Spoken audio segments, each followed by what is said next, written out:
Amen. Je disais, nous vous saluons tous au nom de Jésus-Christ. Amen.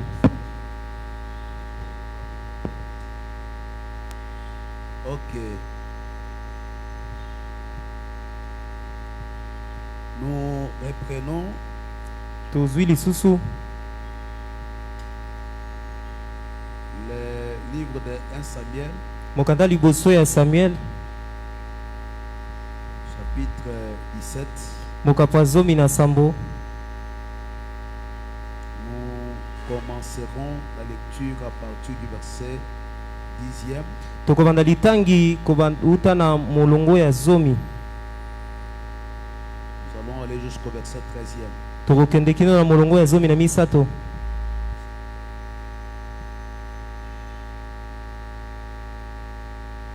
Le Philistin dit encore: Mofilistia alobaki lisusu, je jette en ce jour un défi à l'armée d'Israël.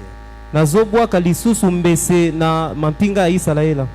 Donnez-moi un homme Popesanga moto moko et nous nous battrons ensemble. pe tokobunda elongo. Saül et tout Israël entendirent ces paroles, Saül pe Israela mobimba bayokaki maloba oyo, des paroles du Philistin, to pe maloba ya Mofilistia. et ils firent effrayés et saisis d'une grande crainte. Bango babangaki pe bafandaki kimia.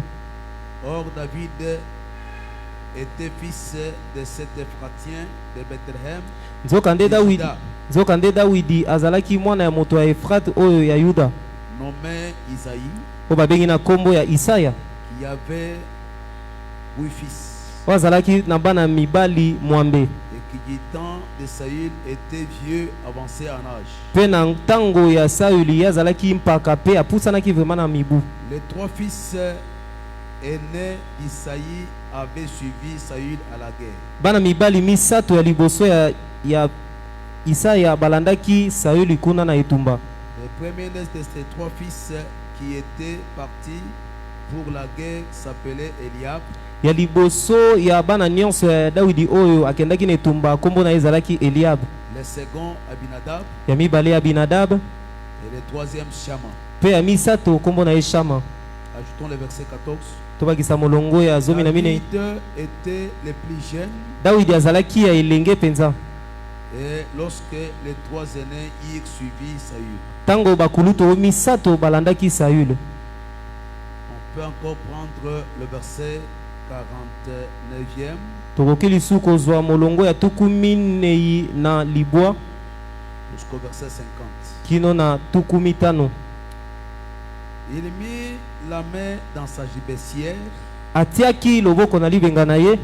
Il prit une pierre Azwaki libanga moko et la lance avec sa fronde. pe abambaki yango na ebambelo na ye. Et la lance avec sa fronde. Ape libanga na ebambelo na ye. Il frappa les Philistins au front. Abetaki Mofilistia na mbunzu. Et la pierre s'enfonça dans le front du Philistin, Pe libanga ekotaki penza na mbunzu ya Mofilistia. qui tomba le visage contre terre. Pe akweyaki elongi kotalaka mabele. Ainsi, avec une fronde Nde na bongo na ebambelo oyo et une pierre, pe libanga, David vit plus fort que les Philistins. Dawidi azalaki makasi koleka Mofilistia. Et le terrassa et lui ôta la vie, Akweyisaki ye pe abotolaki bomoi sans avoir d'épée à la main. na kozangaka epe na loboko. On prend encore Exode. Dans l'entretemps, on peut nous arranger ces micros. Nous prenons Exode chapitre 7. Tuzwi mokanda ya bobimi mokapazo sambo. On commence à partir du verset 10e Tobandi na molongo ya zomi jusqu'au verset 12e. kino na molongo ya zomi na mibale. Moïse et Aaron allèrent auprès de Pharaon. Mose pe alona bakendaki pembeni ya Farao. Ils lui firent ce que l'Éternel avait ordonné. Pe basalaki oyo nyonso Yawe atindaki bango. Aaron jeta sa verge devant Pharaon Alona abwakaki lingenda na ye liboso ya Falo. et devant ses serviteurs, Pe basali na ye elle devint un serpent. yango ebongwanaki nyoka. Mais Pharaon appela les sages et les enchanteurs, Mpe Falo abengaki bato ya bwana mpe bato ya soloka les magiciens d'Égypte, mpe baye ya soloka ya Ejipito et aussi abango mpe elongo en firent autant par leurs enchantements. basalaki mpe lolenge moko na nzela misala na bango ya soloka. Ils jetèrent tous leurs verges Babwakaki bamangenda na bango et devinrent des serpents. mpe ekomaki banioka. Et la verge d'Aaron engloutit les verges. Lingenda ya Alona emelaki bamangenda na bango nyonso. Nous sommes dans 1 Samuel chapitre 5. Toza na mokanda liboso ya basamuele mokapwali mitano. On s'en part à partir du verset 2. Tovandi na molongo ya mibale. Après s'être emparé de l'arche de Dieu, Sima bango kozwa sanduku ya Nzambe, les Philistins la firent entrer dans la maison de Dagon Bafilistia bakotisaki yango na kati ya ndako ya Dagon. et la placèrent à côté de Dagon. Pe batiaki yango pembeni ya Dagon.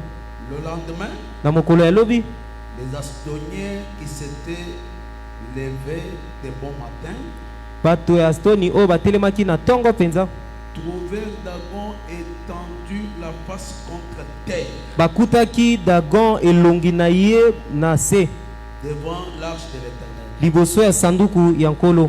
Ils prirent Dagon Bazwaki Dagon et les remirent à sa place. pe bazongisaki ye na esika na ye. Le lendemain encore, Mokolo elandaki lisusu s'étant levé na kotelemaka de bon matin, na tongo, ils trouvèrent Dagon étendu la face contre terre bakutaki lisusu Dagon elongi na ye na se devant l'arche de l'Éternel. liboso ya sanduku ya nkolo. La tête de Dagon et ses deux mains étaient abattues sur le sel, Mo- sur le seuil, Moto ya Dagon pe maboko na ye mibale epanzanaki penza, et il ne lui restait que le tronc. kasi etikalaki kaka se libumu. Prenons Colossiens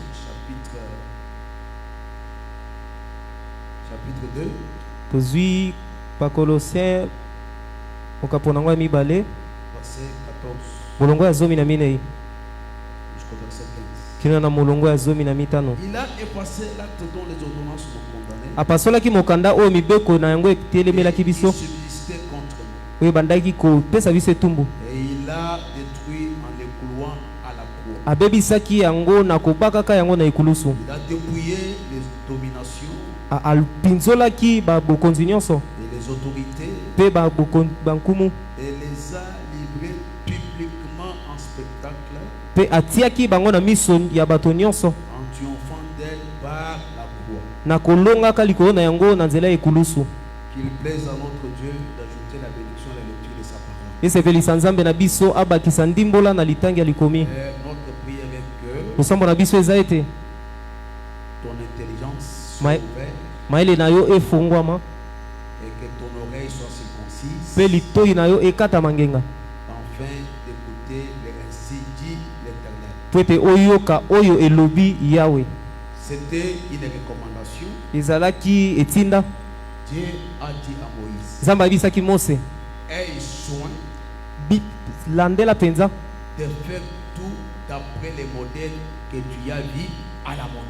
ete osala lolenge kaka yo omonelaki kuna na ngomba.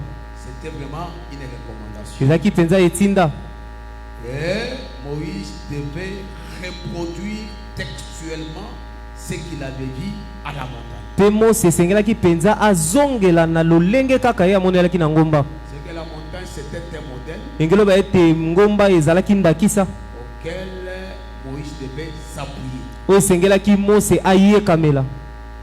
Et il ne pouvait pas fabriquer autre chose, Akokai te kosala eloko mosusu soit par les raisonnements, to pe na nzela ya mabanzo par sa psychologie, to pe na lolenge ya kokanisa na ye pour faire quelque chose qui était en dehors de ce qu'il avait vu à la montagne. mpo na kosala eloko ezalaki libanda ya oyo ye amonaki na ngomba. Voilà pourquoi lorsque Moïse a appelé Bethsalaël Yango wana ntango Mose abengaki Betsalael et Oholiab, pe Oliab, les hommes qui étaient habiles, bato oyo babongisamaki penza, les hommes qui étaient intelligents, bato bazalaki mayele afin de pouvoir reproduire les tabernacles, mpo na kosala penza ema wana. ces gens-là, ils sont allés reproduire les tabernacles selon que Moïse l'avait vu à la montagne. bato wana bakendaki kosala emal kolandisa kaka ndenge Moïse amonaki na ngomba. C'est-à-dire que Ngeloba ete lorsqu'ils ont fait l'autel de l'Holocauste, tango basali etumbelo ya libonza il l'amène au devant de Moïse. bamemi liboso ya Mose. Moïse dit textuellement ce que j'avais vu à la montagne. Mose alobi yango epenza nde namonaki likolo ya ngomba. Ils amènent la kive d'airain Bamemi kive ya Irin au devant de Moïse. liboso ya Mose. Quand Moïse voit la kive d'airain, Tango Mose amoni kive ya Irin textuellement ce que j'avais vu abi à la montagne. yango epenza nde namonaki likolo ya ngomba. La table de pain des propositions, Amesa ya mapa ya même les chandeliers, ata komwinda même l'autel des parfums, ata ko etumbelo ya l'arche maslasi de l'alliance. ata arche de l'alliance. Lorsque ces gens ont fabriqué ces choses, Tango bato basali biloko oyo les ont apportés à Moïse. bamemaki yango liboso ya Mose. Moïse a dit textuellement Mose alobi yango wana la penza manière dont j'ai vu à la montagne. lolenge onga namonelaki yango na ngomba. C'est que la montagne, Engoloba ete ngomba c'est le modèle. eza nde ndakisa. Alors dans le psaume, il est écrit Na mokanda baloyembo la ekomami ete montagne de l'éternel, ngomba ya Yawe c'est ça le ciel. yango wana nde lola. C'est que le ciel, Engoloba ete lola c'est le modèle de ce qui doit se reproduire sur la terre. eza ndakisa ya oyo esengeli kosalama awa na mabele. Si on n'était pas la montagne, Soki ozalaki te na ngomba on peut commencer à fabriquer les choses tokoki kobanda kokela biloko de ta façon. na lolenge oyo ya yo. Si tu étais à la montagne, Kasi soki ozalaki na ngomba si tu étais au ciel, engoloba ete soki ozalaki na lola tu avais vu les choses au ciel, mpe omonaki makambo na lola tu dois les reproduire textuellement selon que tu les as vus à la montagne. esengeli yo bandela kosala yango lolenge kaka moko omonaki yango na ngomba. Alors moi je comprends que Nga nasosoli ete construire ou bâtir, kotonga c'est prêcher. eza koteya. Est-ce que vous comprenez ça? Kososoli yango Parce que Jésus leur a dit, po te Yesu ayebisaki bango vous avez rejeté abobwakisaki la pierre libanga que moi j'étais. oyo ngai nazalaki Vous les bâtisseurs, bino batongi vous les aviez jetés. bobwakisaki yango. C'est que Engeloba ete construire kotonga dans le langage de Dieu, na elobeli ya Nzambe c'est prêcher. eza koteya. C'est qu'un prédicateur Engoloba ete motei ne peut pas fabriquer des prédications. akoki te kokela mateya. Ce que le ciel lui a donné, Engoloba te oyo lola epesaki ye c'est ce qu'il doit communiquer. yango wana nde esengeli apesa te. Ce qu'il faut éviter, c'est quoi? oyo esengeli koboya En mpenza eza matière nini de prêcher, na oyo etali koteya c'est de fabriquer, eza nde kokela c'est de forger akosala les choses makambo dont le ciel ne t'a pas donné. oyo lola epesi yo te. Voilà pourquoi j'aime la Sélamite. Yango wana nalingaka mwasi ya Lorsqu'il Sunem a demandé à Salomon ntango atuni Salomo de lui montrer où est-ce qu'il pouvait se reposer, kolakisa ye bisika nini esengelaki Salomon azwa lui kimia. a répondu, Salomo ayanolaki ete si tu veux voir soki olingi omona là où je me repose, bisika oyo ngai napemaka tu veux seulement Talaka. grâce des brebis. tala kaka banzela ya bampate.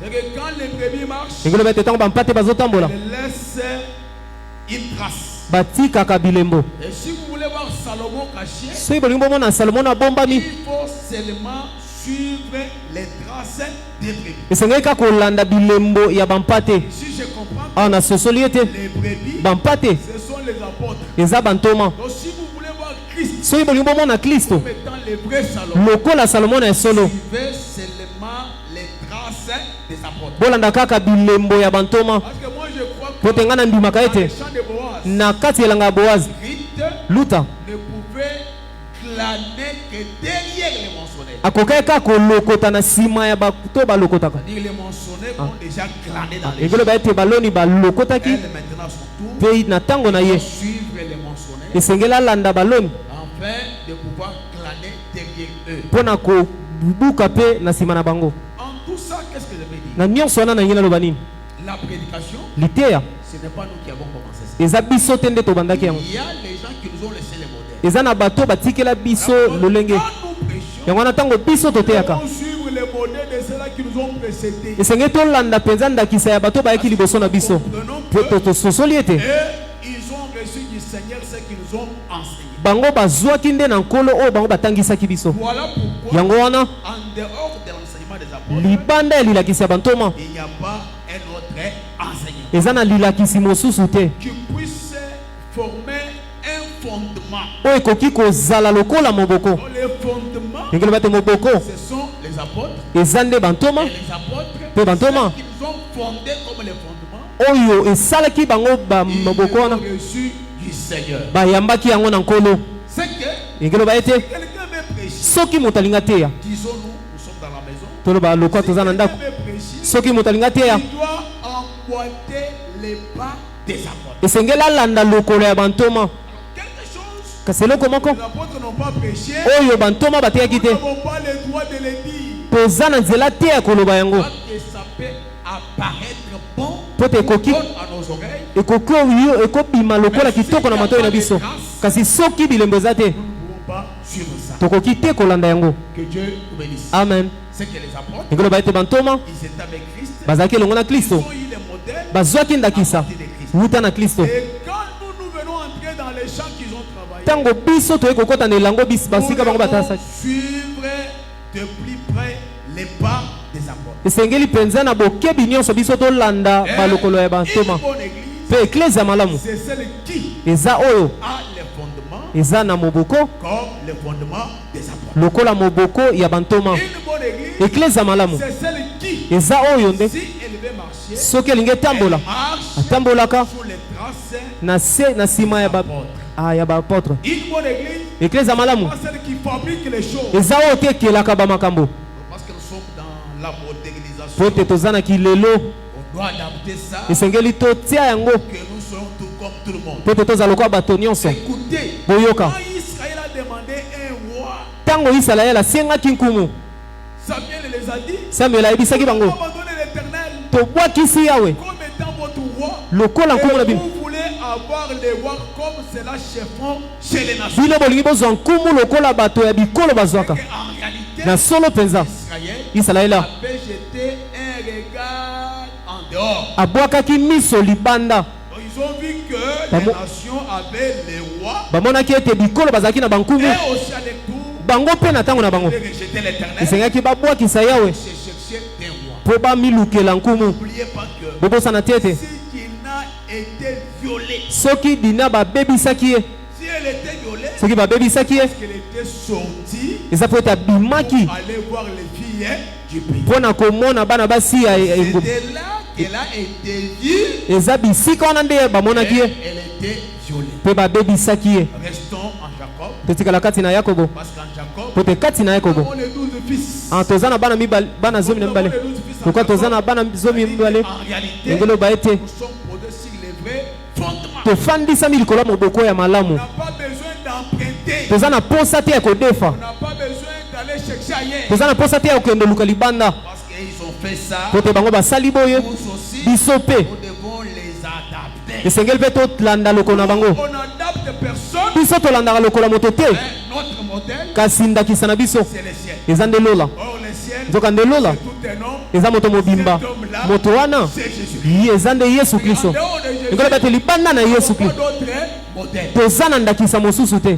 Je veux dire ceci. Que Ndenge naloba boye, quelqu'un chante, ntango moto il azoyemba doit chanter selon les modèles. esengeli ayemba kolandisa Quand ndakisa. quelqu'un préside, Ntango moto azokamba il doit présider esengeli akamba selon mpe les modèles. kolandisa Même quand ndakisa. quelqu'un prêche, Ntango moto azoteya il doit prêcher esengeli ateya selon les modèles. kolandisa ndakisa. Notre modèle, Ndakisa na biso eza lola le ciel, mpe lola c'est tout un livre. eza buku mobimba. Parce que moi je Po crois te nga na ndimaka que ete le ciel, lola c'est un livre. eza buku. Et s'il faut lire le ciel, Soki esengeli kotanga lola maintenant, toza sikawa un modèle na ndakisa qu'il moko faut oyo esengeli pour l'adoration. mpo na kogumbamela.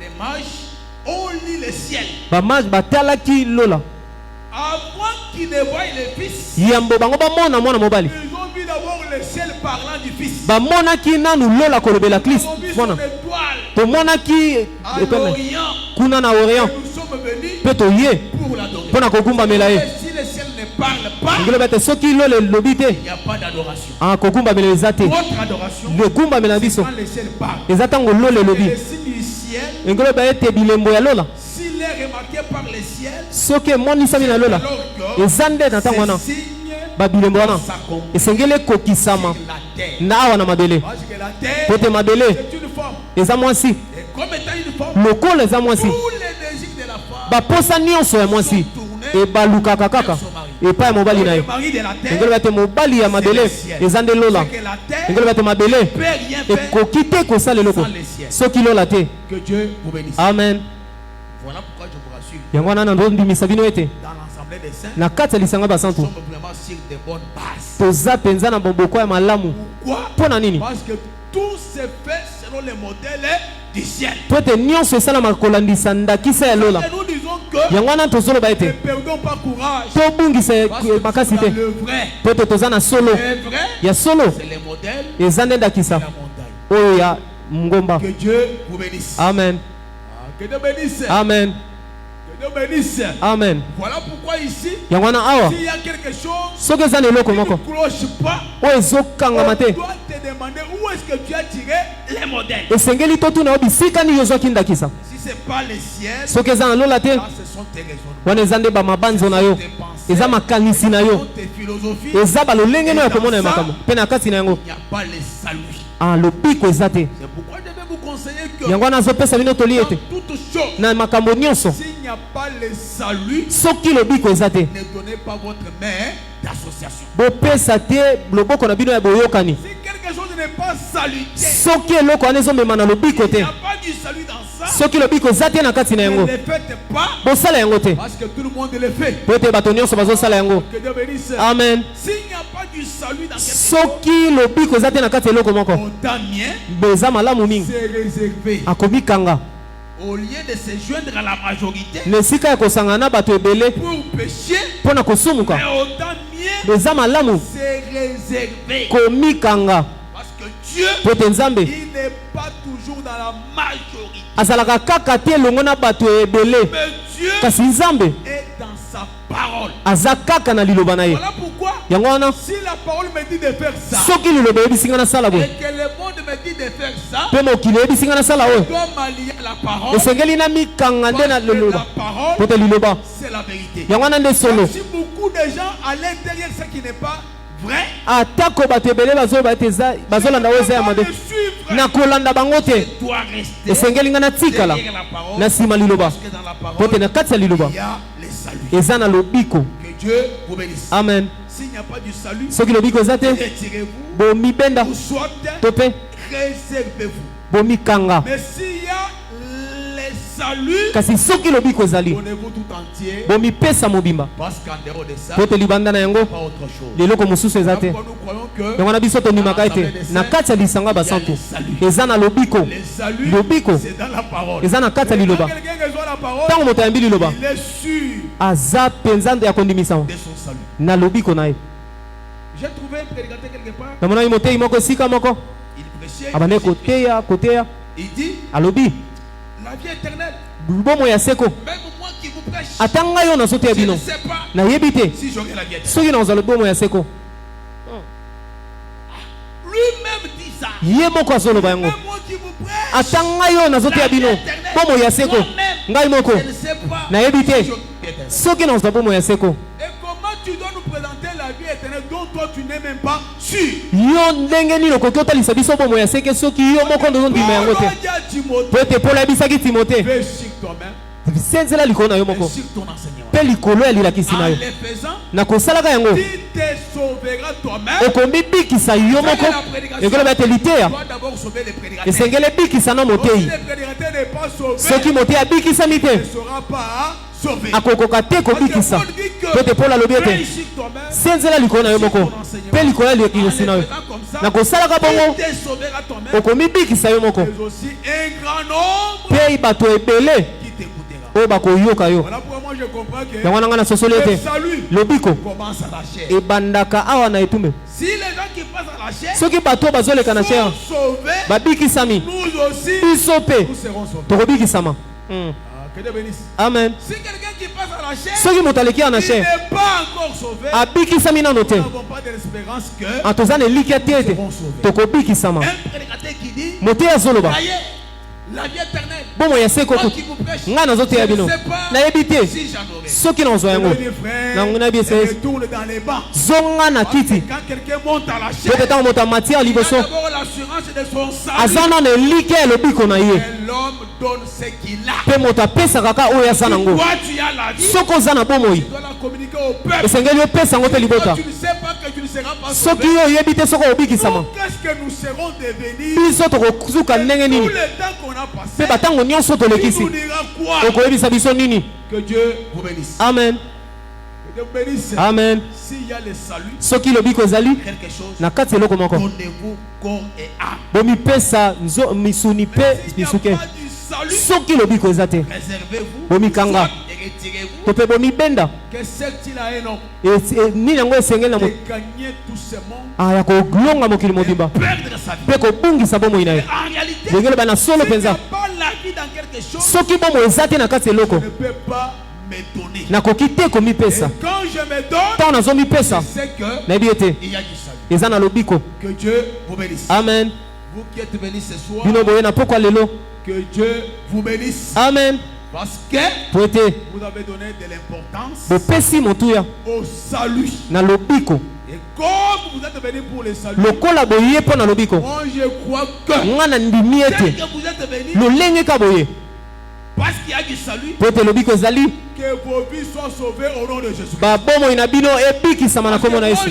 Po ete nga na ndimaka À ete la manière na vous lolenge avez cherché la vie, oyo bino boluki bomoi, la vie ne vous abandonnera pas. bomoi ekosundela bino te. Parce qu'il est écrit, Po ete ekomami ete comme tu as gardé mon nom, lokola yo bombi kombo na moi ngai, aussi, ngai je mpe t'ai gardé. nakobomba yo. C'est que si quelqu'un garde ekoloba la ete parole, soki moto abombi liloba, il y aura un temps ekozala na ntango où moko la parole aussi oyo liloba mpe doit la garder. esengeli ebomba ye. Je prends l'exemple de Rahab la prostituée. Nazwi ndakisa ya Rahabe motsi Comme ndumba, il avait épargné les espions, lokola abombaki banongi c'est oyo. vrai. Iya, Au solo. jour où Dieu devait détruire Jéricho, Na mokolo esengaki nzambe abebisa Yeriko, lokola Rahabe garder les espions, abombaki banongi, elle aussi ye mpe était gardée. babombaki C'est ye. qu'en réalité, ekoloba na solo, quelqu'un garde la parole. soki moto abombi liloba, Cette parole, liloba oyo au jour du malheur, na mokolo ya pasi doit toujours te garder. esengeli mpenza ebomba yo. Cette parole Liloba oyo doit te garder. esengeli ebomba yo, Tu la gardes. lokola yo obombi yango, Bien géré. obombi yango malamu. Cette parole Liloba oyo ne t'abandonnera jamais. ekobwakisaka yo Elle te, sera avec toi. ekozala ntango nyonso na yo, Elle te gardera. mpe ekobomba yo. Que mon Dieu vous bénisse. Amen.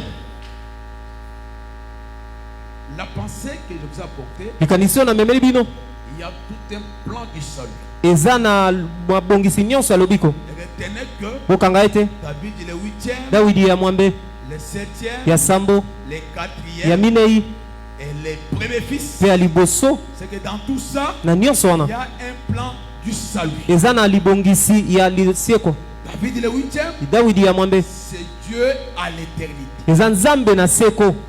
David le 7e, Dawidi na sambo c'est Dieu dans la manifestation. eza nzambe na Et celui komitalisa. qui est à l'éternité ekoloba te oyo azalaki na est seko, venu dans la chair. aye na kati ya suni Il ya est venu bomoto, dans la création. aye na kati ya bokeli Pour sauver qui? mpo na kobikisa Pour nani? sauver Adam qui était perdu. Mpo na kobikisa Adama oyo abungaki. Et David le Mpe 4e, Dawidi oyo ya minei il vient maintenant dans les combats. azoya sika na kati ya Et bitumba, quand il fait les combats ntango azobunda et qu'il sort mpe vainqueur, alongi, c'est alors qu'il doit s'asseoir sur le trône. eza na ntango wana nde esengeli afanda likolo ya Il n'y a ngwende. pas les trônes, Ekoloba ete ngwende ezalaka te soki bitumba eza il n'y te, a pas les combats. Ah, Si bitumba on ezalaka te. n'était pas venu dans la manifestation, soki bayaki te na kati ya il n'y a komimonisa, pas la manifestation. ya komonisa ezalaka Si on te. n'avait pas quitté aller, Soki tolongwaki te na seko. je vous ai dit ceci. Nayebisaki bino boye, Parlant de David, nakolobelaka Dawidi. Dawidi c'est un matériel didactique. azaka nde eloko ya kosalela. David, C'est un pédagogue. aza kaka Il motilakisi, nous amène au véritable David. azomema biso na Dawidi ya solo. Le David dont nous parlons ekoloba ici, ete Dawidi oyo il n'est tosolobela pas comme fils d'Isaïe. aza lokola mwana ya Isaya te, kasi Dawidi awa c'est Dieu lui-même eza nzambe ye moko qui était à l'éternité, oyo azalaki na seko, qui a pris les corps, oyo alataki nzoto, qui a combattu abundaki, et qui a été souverainement élevé. mpe oyo atombwamaki na bosembo. C'est David là. Dawidi wana Ce n'est pas le fils d'Isaïe. eza mwana Isaya te, kasi ya solo mpenza eza Yesu Kristo. Parce que même David dit ceci. Po ete Dawidi ye moko alobi ete Lorsque l'apôtre Pierre dit ceci, antoma Petelo alobi boye, lorsque David a dit son jour, na ntango oyo Dawidi amonaki mokolo na ye, lui David Ye a mo- dit son jour. Dawidi ye moko amoni mokolo na ye, C'est David là, ekoloba ete Dawidi wana ezalaki elilingi, c'était l'homme. ezalaki elilingi, Mais la réalité, kasi solo no c'est Jésus Christ. eza nde Yesu Kristo. Jésus Englobe ete Yesu dans l'éternité. azalaki na seko, Il a quitté l'éternité. alongwe seko, Il s'est vêtu de la chair. amilatisaki Et soni. quand il s'était vêtu de la chair, Ntango alatisami soni, c'était pour combattre. ezalaki mpona kobunda. Après les combats, Nsima bitumba, Dieu l'a souverainement élevé. Nzambe atombolaki ye na bosembo, Et il lui a donné un nom au-dessus de tous les mpe noms. apesaki ye kombo moko likolo ya bakombo Il nyonso. a reçu ce nom-là Ayambaki kombo wana parce qu'il a combattu, eza po ete abundaki, il a vaincu. alongi. Que Dieu vous bénisse. Amen. C'est ça le plan de mon enseignement. Yango wana nde libongisi ya lilakisi na ngai. En train de parler de la Bible comme étant le quatrième, Na kolobelaka Dawidi lokola ya minei, nous avons compris que tososoli ete quand Saül était dans les combats, ntango Sauli azalaki na kati ya bitumba, il était avec les trois fils d'Isaïe. azalaki elongo na bana misato ya mibali ya Isaya, Eliabe, Abinadab, Abinadabi, Shama. mpe Shama. David quitte la maison de son père. Dawidi alongwe na ndako ya tata na ye. Son père l'avait envoyé Tata na ye atindaki ye qu'il aille voir comment est-ce que ses frères vivaient dans les champs de po bataille. akende komona lolenge ni bandeko na mibali bazalaki kobika na bisika bitumba. Engoloba ete misato Fils David qui était venu, obakisi Dawidi oyo il ayaki, était alors les quatrièmes. azalaki nde ya minei. Et pendant que tous les frères, trois frères étaient dans les champs de bataille, Na ntango bandeko misato ya mibali ya Dawidi bazalaki na kati ya bisumba, Goliath était fort. Goliath azalaki elombe. Il disait, Abandaki koloba, faites sortir un homme bobimisa mobali moko parmi vous. katikati na bino, Et nous les Philistins, mpe biso bafilistia nous sortirons un homme que je suis. tokobimisa mpe moto moko oyo Nous ngai nazali, combattions avec mpe lui. tokobunda na ye. Si celui-ci l'emporte sur l'autre, Soki oyo wana alongi likolo yango, alors vous devenez les esclaves. nde bokokoma Et à plusieurs manières, mpe na balolenge le ebele. Philistin ici, Mofilisti oyo il insultait les noms de l'éternel. abandaki kofinga nkombo ya Yawe, Et l'armée de l'éternel. ya mpe mampinga ya Yawe. Quand David arrive, Na ntango Dawidi il akomi, trouve que les Philistins étaient en train d'insulter les amoni ete Mofilisti abandaki kofinga Yawe, ni Saül, atako Sauli te, ni Abner, atako Abner ni te, Eliab, ata Eliabe ni te, Jonathan, ata ni Abinadab, atako Abinadabi te, ni Shama. atako Shama te, Aucun homme ata mobali était moko te capable azalaki na makoki d'affronter ces derniers. ya kobundisa moto oyo, Parce qu'il était très avancé. po ete azalaki molai mpenza. Il avait six doigts de la main droite, 6 doigts de la main gauche, Azaki- 6 doigts. Donc il était vraiment costaud. Azalaki mpenza elombe. Lorsque David a entendu les insultes, Na ntango Dawidi ayoki mafinga, écoutez frère, boyoka bandeko, si ton Dieu est insulté, soki Nzambe no afingami, ne croise pas les bras. kokanga maboko te. C'est un signe qui prouve que Eza elembo ezotalisa ete cet homme déjà moto oyo est tombé. akwei. Le signe qui prouve que cet homme est tombé, Te elembo ezolakisa c'est ete parce moto qu'il akwei. commence à insulter les noms de ton Dieu. Eza po ete abandi kofinga nkombo ya Nzambe na yo. Parlant de Dieu, Kolobelaka Nzambe, c'est parler de l'enseignement. ah, eza nde kolobela lilakisi. Si quelqu'un se moque de toi, Soki moto azotyola yo de tous les sacrifices ya basakrifisi que nyonso tu fais pour les saints, oyo ozosala mpo na Yawe, sache que cet homme-là, yeba ete moto il wana est en train d'insulter azofinga nde les noms de ton Dieu. nkombo ya Nzambe na yo. S'il insulte les noms de Soki l'Éternel, azofinga nkombo ya ne Yawe, croise pas les bras, kokanga maboko ne te, les crains point. kobanga ye te, Quel que soit sa taille, atako molai na ye, sa grandeur, atako monene na ne ye, les crains point. kobanga ye te, Parce po ete que il a insulté afingi les noms de l'Éternel, ton Dieu. nkombo ya Yawe Nzambe na yo.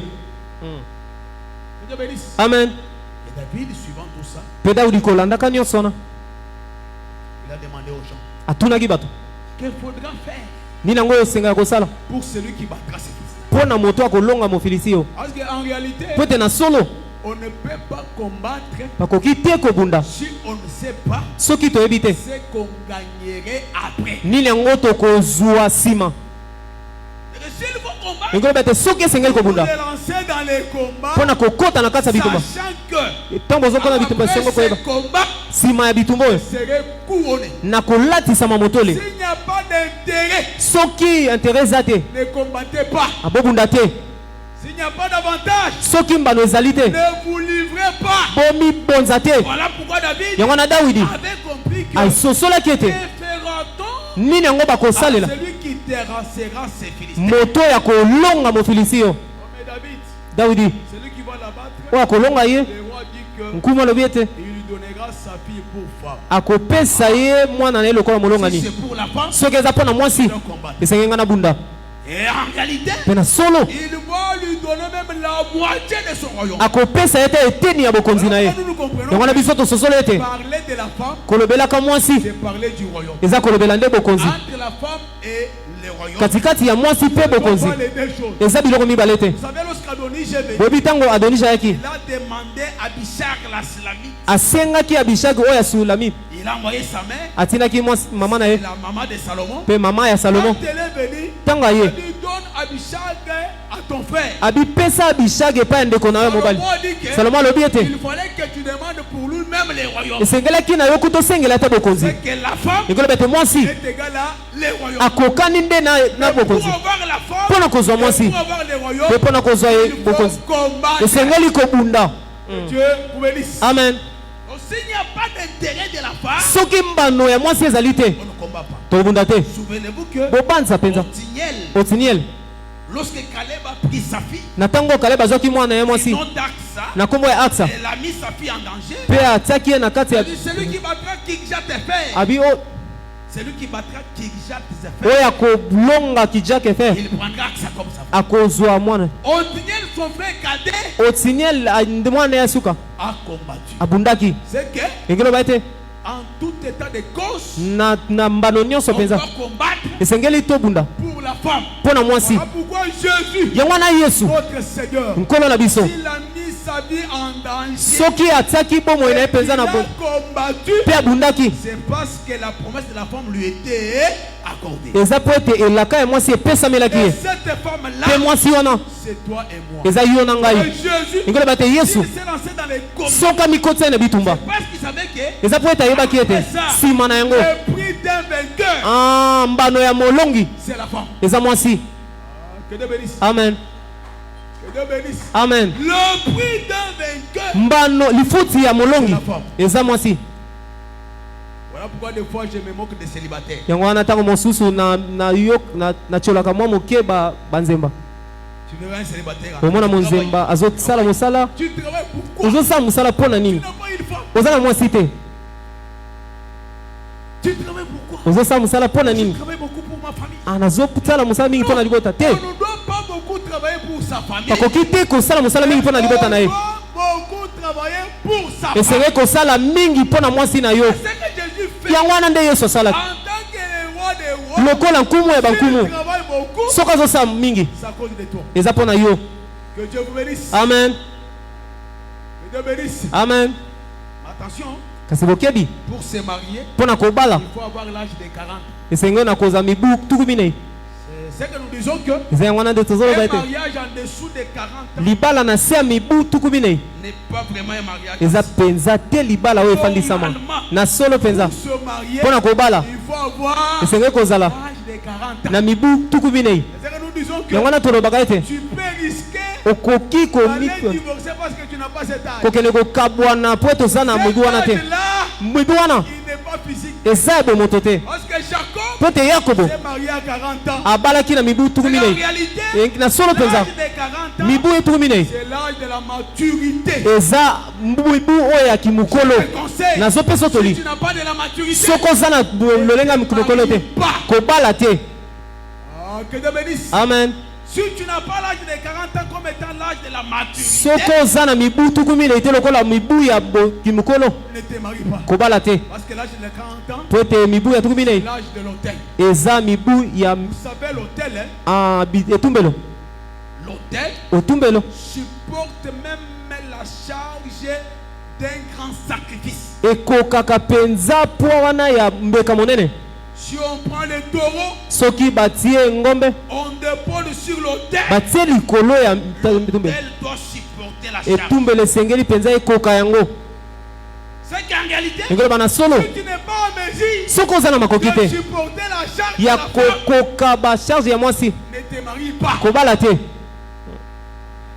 même vous faire rire. nazosekisa bino mwa moke Au début de mon mariage, na ebandela libala na ngai avec mon épouse ici, nelongo na molingani na ngai je lui ai donné l'argent apesaki ye mbongo pour aller faire les marchés. mpo na kokende osala wenze. Elle me présente à la table. atalisi nga na Il n'y mesa avait pas de piment. ezalaki na pilipili te. Maman, abima il n'y a pas de piment. me pilipili eza te. Écoute ce qu'elle me dit. yoka wayebisi nga Soki basenga ko mbongo ya pilipili, olinga opesa ngo. Moi, j'ai donné tout ce qu'il fallait donner. Mwana pesi penza oyo nyonso esengelaki. Les pilipili, si tu me demandais, je n'allais pas donner. Kasi pilipili soki osengaki nga nenga napesa te. Ah, si c'était toi, Soki ezalaki yo. tu allais dire, Onga koloba. je plie mes bagages, Nazwi mikumba na ngai. je rentre chez nous. Nazongi epa na biso. Parce que là-bas chez nous, Po ete epa na la biso. chambre est encore là. Ah, suku ezali penza. Na otiki mwasi. Tu vas là-bas. Ozoki Tu kuna. es incapable. Oza moto ozangi makoki. Parce que la Po femme, ete mwasi on doit la supporter. esengeli komema ye na motema. Si elle a un âge avancé, Atako aza na mibu c'est epusana. toujours la femme. Aza kaka mwasi. La femme est toujours la femme. Mwasi aza kaka mwasi. Comme étant l'autel, Yo lokola mbeka tu dois setumbelo. supporter la femme. Esengeli omema ye na motema. Que Dieu vous bénisse. Amen. Écoutez, Boyoka. dans notre doctrine, Na kati ya moboko na biso.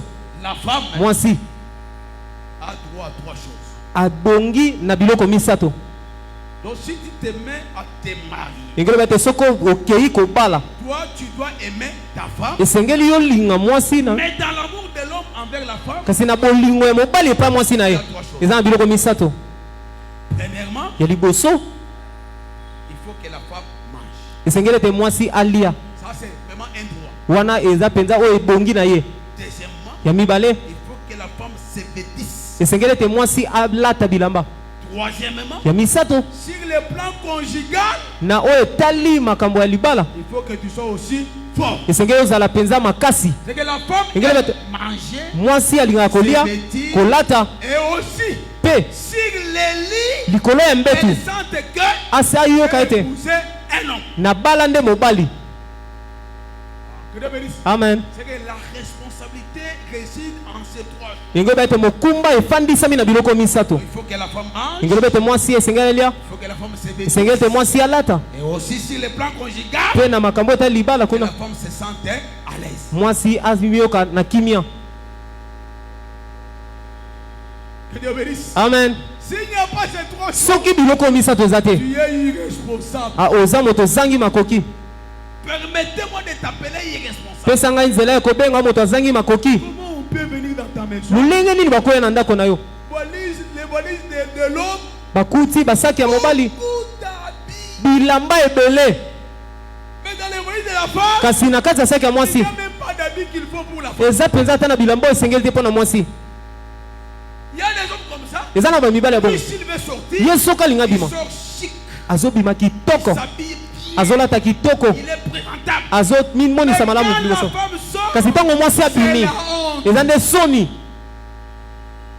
On les contraire. Ah, Il faut que la femme soit chic. esengeli nde mwasi azala mpenza kitoko Parce que po ete si la femme est chic, soki mwasi aza c'est la kitoko gloire du mari. eza lokembo ya Les mobali. gens diront que, Bato bakoloba en ete tout cas, ce monsieur a bien gardé sa femme. mobali oyo mpenza bombi malamu mwasi na ye. Ah, c'est ça, c'est que c'est dit, non? Yango wana nde elobamaka Quand on voit la femme qui sort, ntango bamoni mwasi abimi kitoko la gloire reviendra à son mari. nkembo ezongelaka nde mobali na ye. Il y a d'autres personnes Eza na bato qui mosusu sont forts dans les restaurants. oyo baza makasi na Ils bamalewa mangent dans des restaurants. baliaka mingi na Mais malewa à la maison, kasi na ndako incapable bazangi de makoki donner à la femme de préparer quelque chose qu'il faut. ya kopesa mwasi mbongo alamba eloko esengeli. Ou soit il y a d'autres hommes To mpe eza na bato mosusu qui sont là. oyo baza wana Il est fort. aza makasi Il habille la femme. alatisaka mwasi Il a fait manger. aboliesaka ye Mais sur les lits, kasi na mbeto il ne fait rien. asalaka eloko C'est te. aussi les responsabilités. Eza mpe kozanga makoki wana. Que Dieu bénisse. Amen. Que Dieu bénisse. Amen. Je suis un pasteur. Naza motei Je vous prêche en tant que pasteur. nazoteya bino lokwa motei. Je ne vais pas ici donner des révélations. nalingi te yana pesa bakofongwama Même nous savons que atako le toyebi ete véritable homme mobali ya solo eza nde yesu kristo qui nous fait manger oyo aliesaka de biso la bonne parole. mpe na liloba malamu. Le véritable mari, mobali ya solo c'est Jésus eza yesu qui nous vêtit de bons vêtements. oyo alatisaka biso bilamba malamu. Les vêtements Po des ete saints, bilamba ya ce basantu sont les œuvres. eza nde misala Et les lits conjugales, mpe c'est la doctrine eza moboko qui sont comme étant un verre pâturage. oyo eza lokola bisika ya matiti ya malamu. Et nous disons ceci. biso tolobi Si ete tu veux devenir pasteur, soki olingi okoma obateli il mpa te faut savoir que esengeli oyeba tu ete dois habiller la femme, esengeli olatisa mwasi donner à la femme. kopesa mwasi misala malamu. Si tu es un pasteur, so oza mobateli tu mpa te dois nourrir la femme. esengeli oliesa mwasi. Nourrir la femme, Koliesa mwasi et lui donner de bons enseignements. eza kopesa ye malakisi ya malamu. Et si tu es mari, sokoza mobali lokola mobali limpa te esengeli eklesia akoma à marcher parfaitement dans la doctrine. na kotambolaka penza na lolenge esengeli na kati ya moboko po ete mosolomite alobi boye Notre lit, na mbeto na biso c'est le verbe pâturage. eza matiti ya kitoko. Que Dieu vous bénisse. Amen. Que Dieu bénisse. Amen. Que Dieu vous bénisse. Amen.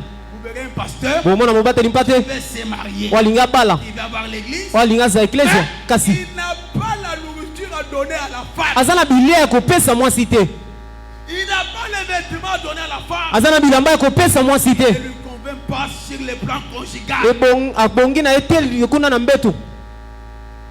Le mari comme Christ. engoloba te mobali lokola Le kristo, mari comme ministre. mobali lokola moi lotomo. Mais ici, Kasi yao c'est pas le mari comme toi. nazoyeba mobali lokola yo Dans la vie courante. na bomoi ya boye Dans la faisabilité. na kosalaka boye Comment tu vis avec ta femme? lolenge nini obikaka na mwasi na yo. Parce que si l'homme travaille Pete soki mobali asali pour mosala sa femme, eza mpo na mwasi na ye travaille pour sa femme, na kosalaka mpo na mwasi na ye, la femme mange, esengeli te mwasi alia, que la femme se vêtisse, esengeli mwasi alata, il faut qu'il soit aussi fort sur le plan conjugal. esengeli te aza makasi mpe na mbeto.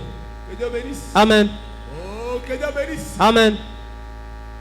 S'il n'y a pas ça, Soki biloko eza il y a te une irresponsabilité. oza moto ozanga makoki. Mais écoutez, Kasi boyoka j'aimais les balustrades. natie ba moboko J'aimais les balustrades. nazotia nde balustrade Parce que c'est une maison que j'ai construite. po te eza ndako oyo natongi, Je mets une clôture. esengeli ete natia efelo moko C'est qu'on appelle la sécurité. yango wana nde babengaka eloko ebombaka. J'ai dit ceci. Nalobi boye S'il arrive que soki ekomi ete l'homme mobali n'a pas encore de possibilité de te nourrir, aza na makoki te ya ou koliesa de yo te vêtir, to mpe ya kolatisa yo ou d'aller avec toi sur le plan conjugal, to mpe ya kokende na yo na mbeto, écoutez, oyoka qu'est-ce qu'il faudra faire? nini yango esengeli Il kosala, faut prier pour lui. esengeli kobondela mpo na ye. C'est un temps, Eza mwa ntango ça va passer. ekoleka Parce que je connais d'autres hommes po te ngai nayebi mibali qui mosusu nourrissaient la femme, oyo abandaki koliesa mwasi, nourrissaient la femme, abandaki kolatisa qui mwasi, allaient bien avec elle au lit. abandaki malamu elongo na ye na mbeto, kasi Ces choses sont interrompues. makambo wana Il ekatanaki, ne faut pas divorcer. kokabola libala te, Il faut seulement prier. esengeli kaka kobondela Parce que c'est Dieu po ete nzambe qui donne toutes les possibilités. nde apesaka makoki nyonso. Est-ce que vous avez compris ça? ososoli yango Comme c'est Dieu qui donne toutes les possibilités. lokola nzambe nde apesaka makoki nyonso, Priez pour lui. tokobondela mpo na ye Afin que Dieu po ete nzambe les rétablisse. azongisa ye, Ou que Dieu l'aide po mpe nzambe asunga ye pour pouvoir prendre ses responsabilités. po azwa mokumba na ye. Il ne faut pas dire que comme les pasteurs Timothée a prêché comme koba ça. te lokola motei timote alobaki ngai Assemblée la ngai elamba te. Mm. Balo lesanga malonga te. Alors on a kati libala te. Okata libala te mais sambelande pona ye afin que Nzambe asunga. Amen. Que Dieu bénisse. Amen. Que Dieu bénisse. Amen. Je prends l'exemple de nous les hommes. nazozwa ndakisa na biso mibali Fatigués par l'âge. bato balembi na mpo na mibu, Fatigués par l'âge. lembi na mibu. Toi tu diras que non. Yo oloba C'est ete comme ici. moto oyo Comme sur le plan conjugal. lokola na mbeto Il n'est plus fort. aza su makasi J'ai dit, te na kimi ye pêche. ozosumuka Parce que autrefois, po ete na batango eleka c'est sa force. oyebaki makasi na ye, Mais si aujourd'hui, par rapport à l'âge, kasi soki lelo mpo na kaka bamibu na ye alembi, priez pour lui, bondela mpo na ye aidez-moi l'aider. mpe nzambe akosunga Que ye. Dieu vous bénisse. Amen. Ah, je crois que le temps me manquerait de parler de ce que j'avais prévu. na banzi ete ntango ekozanga mpenza mpo nalobela oyo nabongisaki, Avançons un peu. tokende mwa liboso. Les faits par lesquels David combat avec Goliath, lolenge kaka dawidi azobunda na goliath c'était pour démontrer la toute puissance de Dieu. ezalaki kaka mpo na kotalisa nguya koleka ya nzambe. C'est que nous croyons que biso tondimaka ete Goliath était aussi puissant. azalaki mpe moto nguya, Mais David, kasi dawidi en lui, na kati na il ye avait celui qui avait toute puissance. azalaki na oyo aza na nguya nyonso, Mais petit détail, kasi moke na molai en lui, kati na ye il y avait la force ezalaki na makasi de couler Goliath. ya kokweyisa goliath. Écoutez un jour, boyoka mokolo moko Moïse arrive en Égypte mosi akomi na Ejipito avec ce que Dieu lui avait déjà montré. na oyo nzambe alakisaki ye, Parce qu'il avait expliqué que po te nalimboyaki ete pour affronter Goliath, mpo na kobundisa goliath il faut que tu aies l'expérience avec Dieu. esengeli ezala na momesano elongo na nzambe. La verge d'Aaron, alingenda ya lona qui était entre les mains de oyo Moïse, ezalaki na loboko ya mose était devenu le serpent depuis que Dieu avait appelé Moïse. ekomaka nioka uta nzambe abendaka Mose. Maintenant devant Pharaon, Sika liboso ya Falo il fallait que la verge esekelaki ete soit lingenda encore transformée en insecte. ebongwana lisusu nioka Arrive chez Pharaon. akomi epa Falo Le premier miracle, ekamwisa liboso il prend la verge, azwi lingenda ya Alona il achète par terre. abwaki yango na mabele Au même instant, mpe na ntango moko wana la verge est devenue insecte. lingenda ekomi nioka.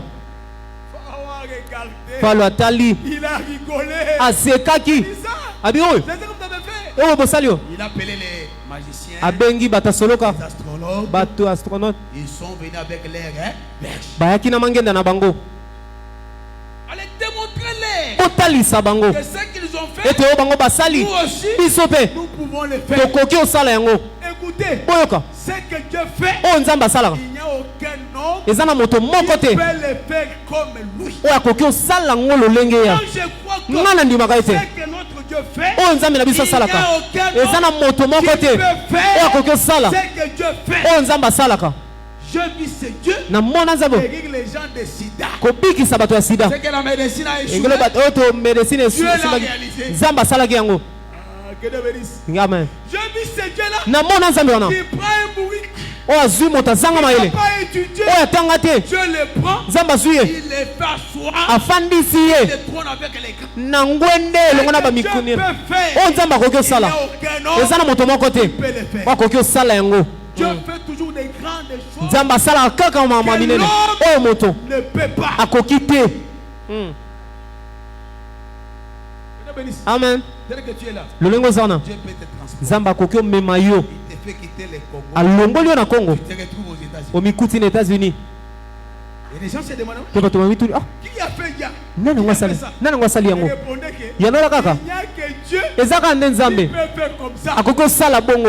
Un homme de ce monde moto ya mokili oyo ne peut pas le faire. akoki te kosala yango. Je vous dis, nazobisa bino quand on étudie, na ntango ozotanga on priait. tobandaki On était intelligent. tozalaki mayele mpenza Mais aujourd'hui, kasi lelo les gens qui ont gagné la vie, bato oyo balongi na bomoi c'était les gens qui étaient moins intelligents. ezalaki bato oyo bazalaki na mayele moke Ah, c'est ce que Salomon dit. yango wana nde salomo alobi Je comprends que nasosoli ete un esclave moto mowumbu qui vient à régner, oyo aye kokonza une femme laide mwasi elongi mabe qui trouve le mariage. oyo azwi libala Qui peut faire ça?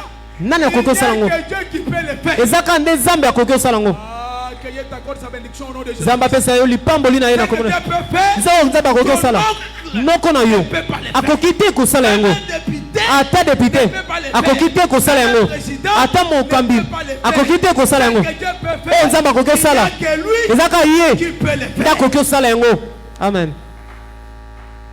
Pharaon a rigolé. Falo aseki Ils sont venus avec les verges. baye na mangenda na bango Ils ont jeté par terre. babwakaki yango mpe na se Le verge était converti en des serpents. mangenda ebalukaki banioka. Mais observons, kasi totala voyons voir tomona ce qui va se passer. oyo ekolekana Oui, iyo la verge d'Aaron, lingenda alona c'est un serpent. eza nioka Vous les magiciens, mpe bino vous basoloka avez sorti aussi des serpents. bobimisi mpe On ne banioka se convient pas. toboyi yango te Mais voyons voir kasi tomona ce qui nde va se passer. oyo ekolekana. Que je comprends que nga nasosoli ete la verge d'Aaron, lingenda alona c'était une puissance. ezalaki nguya Les verges des magiciens, mpe bamangenda ya bato ya c'était soloka aussi des puissances. ezalaki mpe banguya. Que Dieu bénisse. Amen.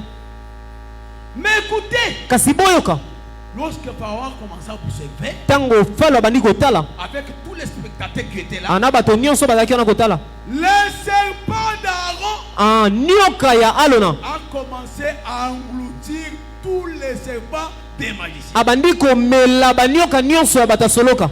Si j'avais dit ceci, que nalingi naloba ete Moïse mose n'a qu'un serpent. aza kaka na nioka moko Mais Pharaon kasi falo a beaucoup de serpents. aza na banioka ebele Et nous comprenons que yango wana tososoli ete l'évangile ntango malamu est un seul. eza kaka moko C'est lui la lumière. yango wana nde pole Mais kasi les ténèbres milili sont au pluriel. eza ebele Parce que les ténèbres sont au po ete pluriel. milili eza na ebele Mais les ténèbres, kasi milili devant la lumière, liboso ya la pole lumière doit engloutir les ténèbres. pole esengeli emela nde milili Je comprends que nasosoli ete la lumière, pole c'est l'évangile éternel. yango wana nde sango malamu ya seko Toutes les autres prédications, liboso ya bamateya nyonso l'évangile sango éternel malamu ya seko doit les engloutir. esengele mela yango C'est que nous comprenons que biso sosoli ete l'évangile le sango malamu c'est une force. yango wana nde makasi Il avale emelaka les branamistes. bapanamiste Il avale emelaka l'adventisme. bato adventiste Il avale emelaka les kimangwistes. bakimangiste. Ah, que Dieu bénisse. Amen, Que Dieu bénisse. amen. Mais je vais dire ceci que ndenge naloba boye la verge d'Aaron, lingenda ya lona comme étant la puissance, lokola nguya elle doit avaler toutes les autres puissances. esengeli emela banguya nyonso. La sorcellerie, Bondoki c'est une puissance. eza nguya, La magie, ansoloka c'est une puissance. eza nguya, Mais la puissance de Jésus, kasi nguya ya Yesu elle est au-dessus de toutes ces puissances. eza likolo ya banguya wana nyonso. Parce qu'il est écrit, Po ete ekomami ete prendras-tu les crocodiles à la maison? okozwa penza ngando na Donc tu prends ozwi ton hameçon, mutambo na yo tu les jettes, obwaki yango et l'hameçon te ramène les crocodiles. ape ndombo na yo ezwili yo ngando. Il dit, Alobi joueras-tu avec lui okosakana na ye comme l'on joue avec un oiseau? lokola basakana na ndeke.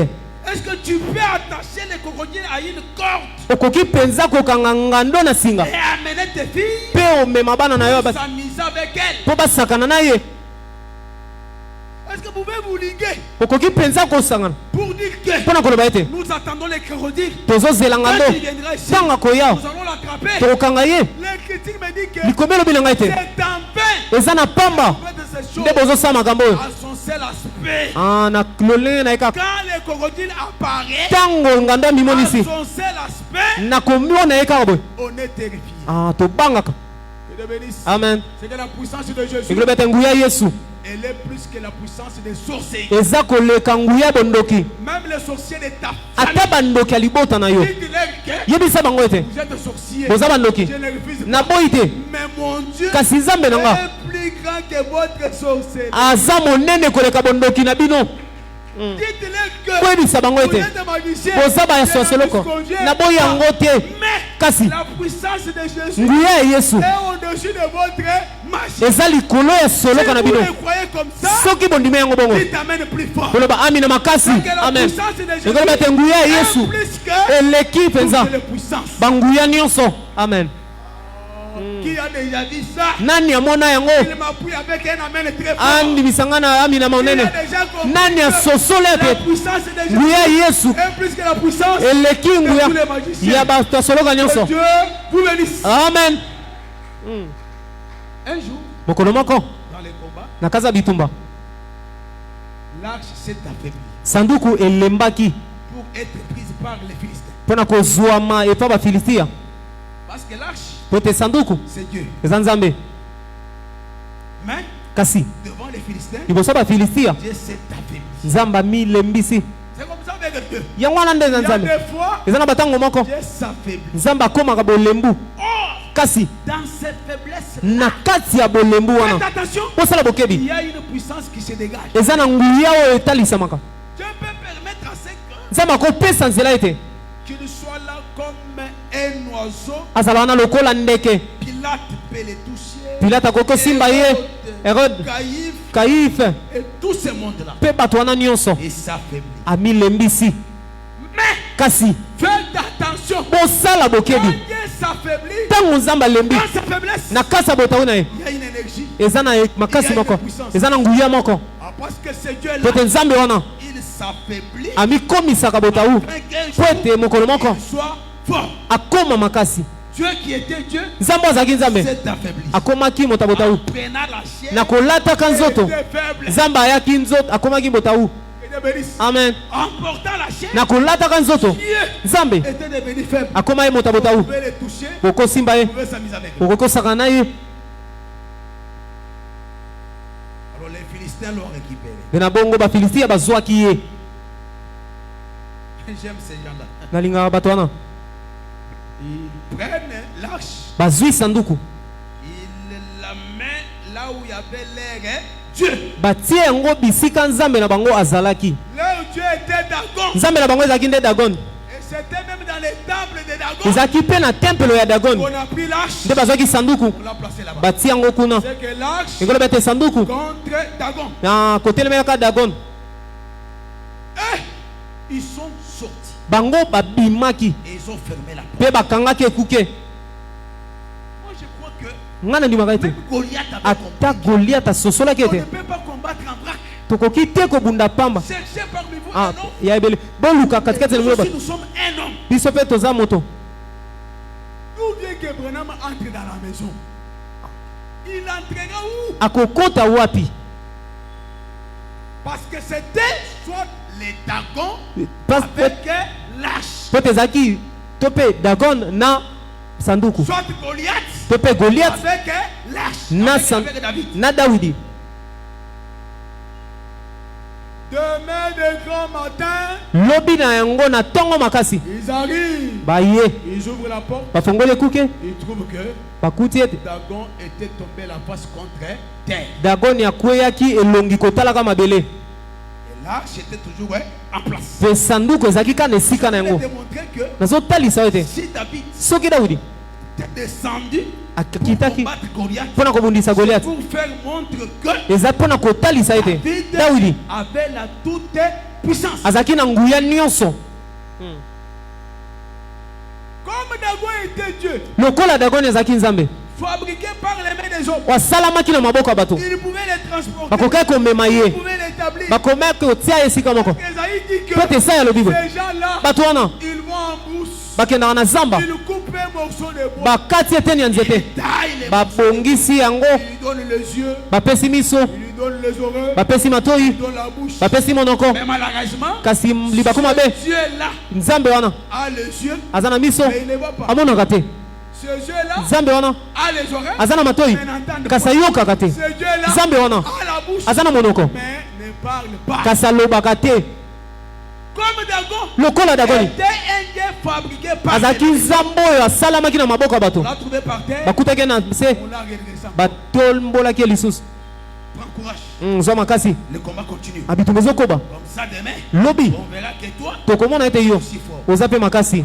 D'ailleurs, si moi j'étais Dagon, j'allais leur dire, monsieur, excusez-moi, So nga nazalaki Dagon na nga na sabango bandeko soko nga namonaki lobi ne na me butu permettront pas ce que je résiste. ekopesanga manzela te ya kokemba C'est lisusu. un Dieu qui n'a pas, qui a la bouche mais qui ne parle pas. Lokola eza nzambe aza na monoko kasi alobaka te. Dagon s'est tué. Dagon afanda kimia Ils les ont renfermés encore. bakangaki ye Ils lisusu sont allés. mpe bake Des bons matins, na ntongo ils retrouvent bazongi la tête de Dagon à côté, bakuti moto ya Dagon mopanzi les troncs à côté. libumu mopanzi.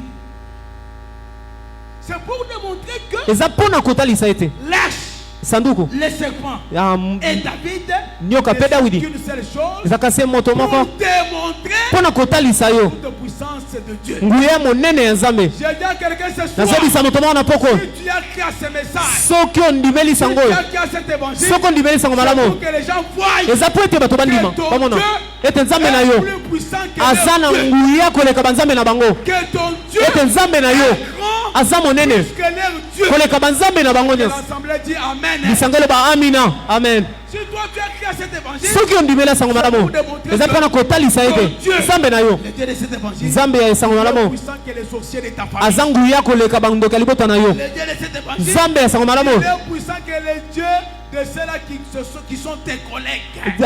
aza nguya koleka banzambe ya bato nyonso baza balizala nio. Nzambe na yo aza nguya Ton makasi, Dieu est plus puissant. nzambe na yo aza na nguya makasi po ete nzambe wana Il a englouti les serpents des Égyptiens. amelaki banioka ya bai Ejipito. Ce Dieu-là Nzambe wana a dégrassé les dieux des Philistins. akweyisaki nzambe ya bafilistia Et ce Dieu-là mpe nzambe wana a écroulé Goliath. akweyisaki Goliath. C'est que ce Dieu-là engelo bete nzambe wana était tout puissant. azalaki ya nguya koleka. Que Dieu vous bénisse. Amen. Je vais un peu parler de la croix. nakoloba mwa moke na ekulusu. La croix ekulusu a trois grands rôles. eza na misala misato ya minene, Mais ici, je vais parler d'un seul rôle. kasi nga nazolobelaka mosala so moko. La croix d'abord, ekulusu yambo c'est là où Dieu a porté tous nos péchés. eza bisika oyo nzambe amemaki masumu na biso nyonso. 1 Pierre chapitre 2 verset 24. mokanda liboso ya petelo mokapa mibale molongo tuku mibale na minei Donc tous nos péchés. ekoloba ete masumu na biso nyonso na ekulusu Jésus a porté tous nos péchés. yesu amemaki masumu na biso nyonso. Voilà pourquoi j'ai toujours dit yango na ngai nalobaka ntango nyonso qu'un ete enfant de Dieu mwana nzambe qui se rencontre avec la croix, oyo akutani na ekulusu tous ses péchés masumu na ye nyonso sont pardonnés. elimbisami. Est-ce que vous le savez? Amen.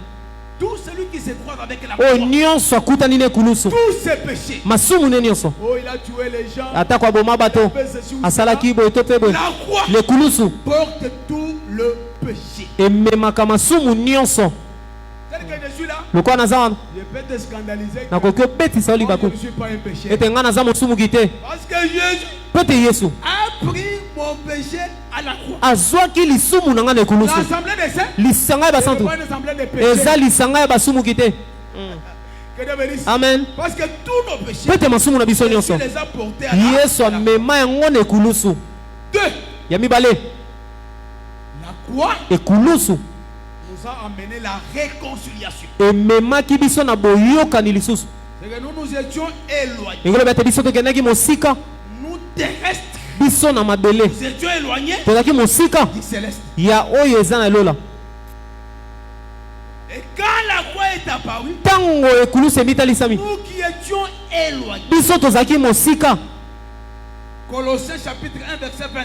kolosien mokapo ya liboso molongo tuli mibale biso tokendaki mosika Par la croix de Golgotha, na nzela ya ekulusu ya nous gologota avons été réconciliés avec Dieu. toyokanaki lisusu na nzambe C'est ça l'œuvre de Lévi. yango wana nde mosala ya lewi Quand Léa po ete enfanté Lévi, ntango le abotaki lewi elle a dit, alobaki oui, si yo cette fois-ci, na mbala oyo mon mari mobali na ngai s'attachera à moi. akoya kokangama na ngai Elle comme étant la terre, ye lokola mabele et mari comme le ciel. mobali lokola À lola travers Lévi, na nzela ya lewi il devait être réconcilié à travers les sacerdoces. esangaki bayokana lisusu na nzela ya mosika ya kibonganga C'est que le ciel ekoloba te lola qui était éloigné de oyo ezalaki mosika na biso le ciel lola est rapproché. epusani Et pembeni nous qui étions péchés, biso tozalaki basumuki mais qui ont été purifiés, oyo topetolamaki mais par la mort de Jésus à la kasi croix, kaka na nzela ya kufa yesu na on est réconcilié ekulusu avec Dieu. toyokani lisusu na nzambe Voilà pourquoi yango wana Dieu nous a donné un ministère de la réconciliation. nzambe apesi biso lontomo ya boyokani lisusu Voilà pourquoi yango nous wana biso sommes aussi ministres toza mpe bayi de lontomo la réconciliation. ya boyokani lisusu Un homme de Dieu mosali na nzambe ne peut pas diviser. akoki te kokabola Un homme de Dieu mosali na il nzambe est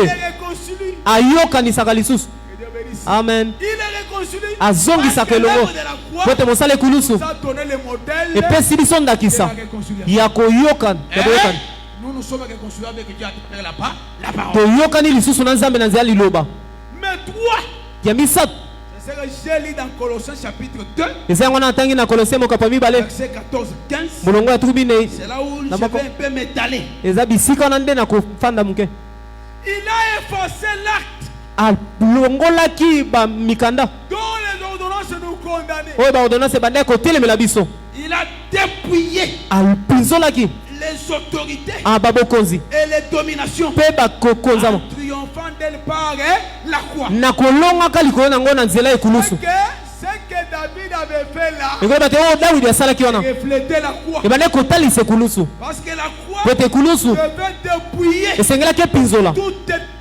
domination, kokonzama nyonso toute autorité. bokonzi nyonso L'acte qui nous condamnait, mokanda oyo ebandaki kotelemela biso kuna na ekulusu Jésus a déchiré ça. yesu apasolaki yango Voilà pourquoi nous disons que yango na biso tolobaka ete moto moko ne te peut te condamner. akoki kopamela yo Personne ne moto peut moko te te condamner akoki kopamela yo parce que l'acte po ete mokanda et l'ordonnance mpe mikanda wana qui te condamnait, oyo bandaki kopamela yo Jésus à la croix yesu na ekulusu l'a déchiré. apasolaki yango Voilà pourquoi ce soir, yango nana mpoka lelo que tel que tu es là, ndenge bete loko oza wana ceux qui te condamnaient oyo bandaki kopamela yo condamneront plus. ekopamela lisu Parce te que la croix de Jésus po ete ekulusu ya a yesu déjà effacé.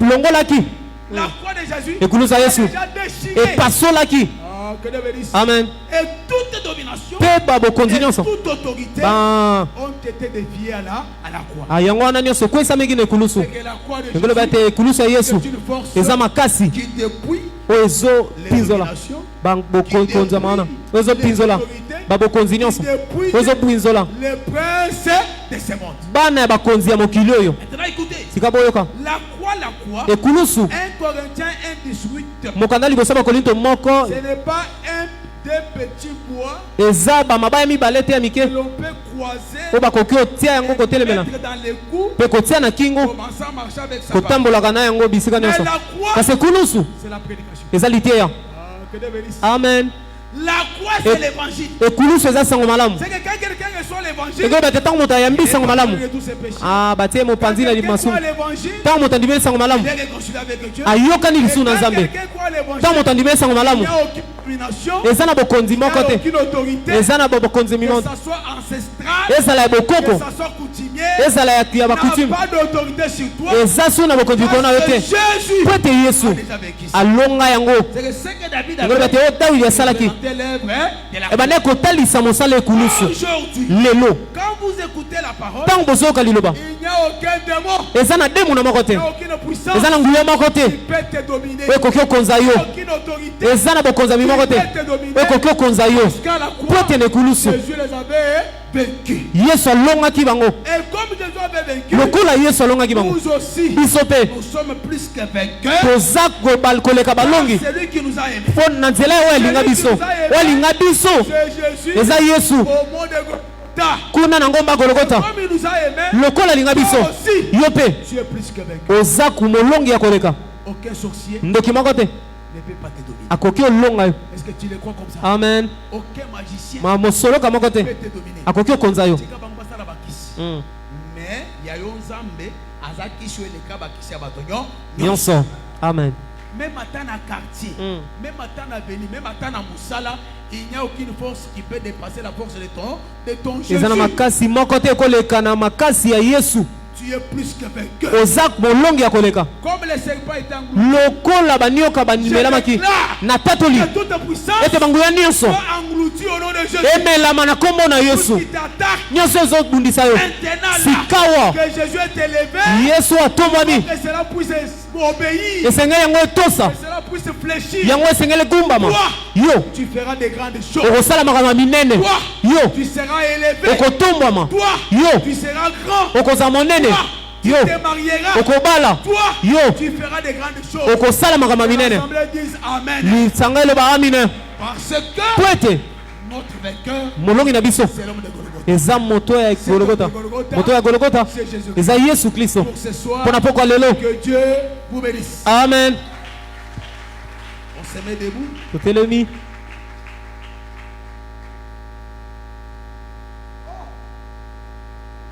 Tu vas dire à Jésus ceci. Oyebisa Yesu boye. Seigneur, Kolo rends-moi fort. komisanga makasi. Rends-moi puissant. Komisanga nguya. Devant mes ennemis. Liboso banguna na ngai. Devant les sorciers de ma famille. Liboso bandoki ya libota na Devant ngai. les sorciers de mon entourage. Liboso bandoki ya bazalani na ngai. Donne-moi la force. Pesanga makasi. Tu vas dire ceci. Okoloba boye. Que Dieu te donne sa puissance. Zamba pesa nguya na ye. Et que cela soit démontrable. Pe yango etalisamaka. Que tu le vives. Obikela yango. Que ces gens sentent Pe bato wana bamona ete. toi, Yo ce n'est plus toi qui vis. eza lisu yo nde tozobika. Mais c'est Jésus la croix qui vit en toi. Kasi eza Yesu ekulusu nde azobika kasi na yo. Voilà pourquoi Yango wana tu vas dire à Dieu, okoyebisa Nzambe. Nzambe je deviens puissant. komisanga nguya. Je deviens impuissant nakomi moto azanga nguya. au regard de toutes ces situations. Nakotalaka bamakambo Et nyonso. donne-moi la puissance Kasi pesa ngai nguya de vaincre les péchés, ya kolonga de masumu, vaincre les démons, ya kolonga de bademona, vaincre les diables, ya kolonga de badiabulu, vaincre les sorciers. kolonga bandoki na pokwa lelo. Si tu as la foi, Soko oza na kondima Dieu doit te l'accorder. Nzambe akopesa yo yango. Nalobi na pokwa lelo. Tu as la foi, Soko oza na kondima tu seras puissant. okozala moto ya nguya, ozala mobali ya nguya, Tu feras mpe nyonso la okosala puissance de Dieu nguya ya Nzambe va s'éclater. ekotalisama Au nom de Jésus, na kombo na Yesu. le Seigneur. Tobonela kombo na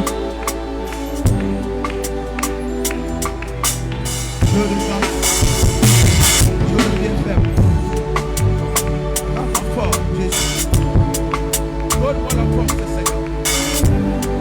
Donne-moi la force, Père. Devant cette maladie, devant cette glycémie, la tension. Donne-moi la force, Père. Je sois plus puissant que les gens des masses. Alléluia. Oh Dieu, comment se faire fort. Que la puissance de Dieu puisse se manifester au nom de Jésus. Donne-moi la force. Donne-moi la force. Donne-moi la force. Donne-moi la force. Que Dieu soit fort. prédication. Que je sois fort. Au nom de Jésus. Oui, awa. Ozomona tubangwa nyonso oyo ya mokili. Keza nango na makasi te. Ozokende kotala tubangu ya kindoki.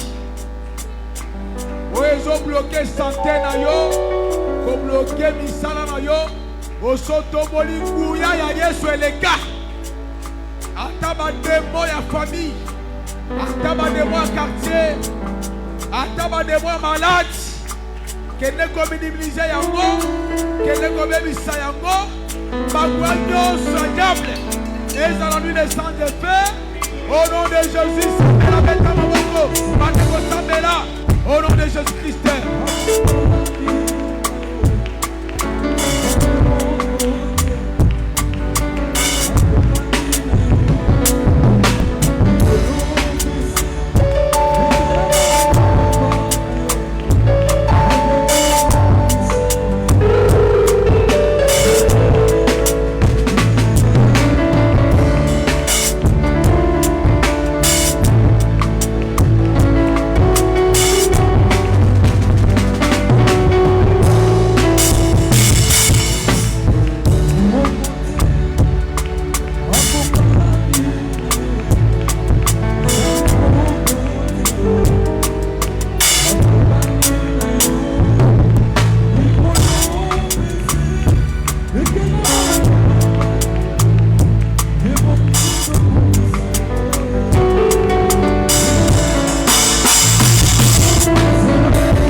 Pambola Moumounaye, Pasteur Timothée.